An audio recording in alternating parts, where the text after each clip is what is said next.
Let me ask you something honest. Have you ever looked at someone who is constantly smiling, even when life is clearly falling apart, and felt actually kind of annoyed? You think, they must be delusional, right?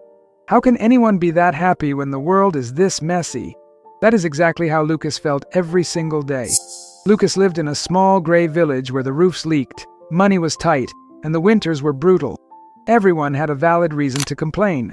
Everyone, except Mrs. Helena.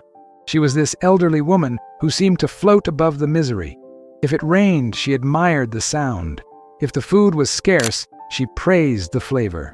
To Lucas, a young man carrying the weight of the world on his shoulders, her joy didn't feel like a blessing.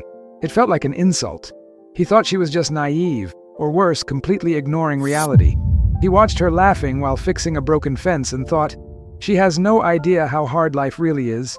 But Lucas was missing the point entirely. He thought her happiness was a stroke of luck. He had no idea it was actually a weapon she had forged in a fire he couldn't even imagine. One rainy afternoon, unable to take it anymore, he finally cornered her. "Stop smiling!" he snapped, his voice shaking. "Look around you, Helena. How can you possibly be happy when everything is going wrong?" He expected a silly, cliché answer. But the look she gave him wasn't one of innocence. It was the look of someone who had seen hell and decided to decorate it. Mrs. Helena didn't flinch at his anger. She just patted the empty chair beside her. "You think I smile because I've forgotten pain?" she asked, her voice steady. "Child, I smile because I remember it too well." She told him about the winter 30 years ago when her husband didn't wake up. She was left with 3 children, no money, and a heart shattered into a million pieces. "I didn't smile for 2 years, Lucas.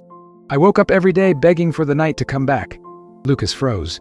The woman he thought was just lucky had walked through a hell he couldn't imagine. She leaned in close.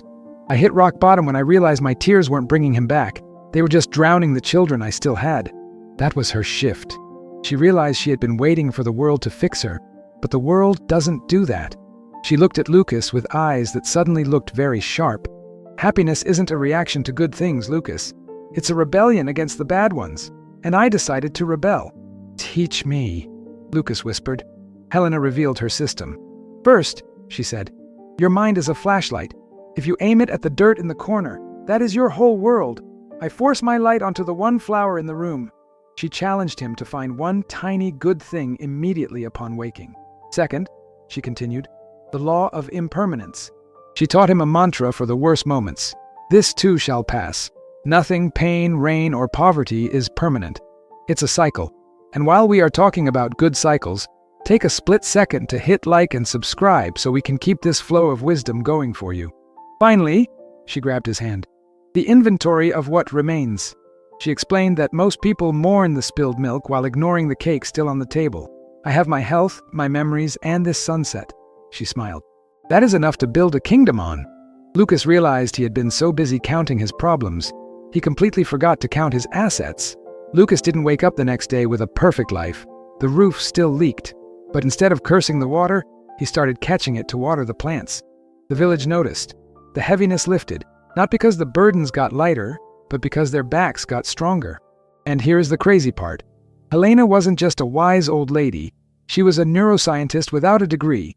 What she taught Lucas is what modern psychology calls cognitive reframing.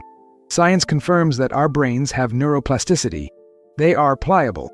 Every time you choose to focus on the flower instead of the dirt, you are physically rewiring your neural pathways to make happiness your default setting. You aren't faking it, you are building a muscle. So, you don't need a perfect life to start. You just need to realize that the flashlight is already in your hand. The darkness is always going to be there, but so is the light. The only question left is, where are you going to point yours today?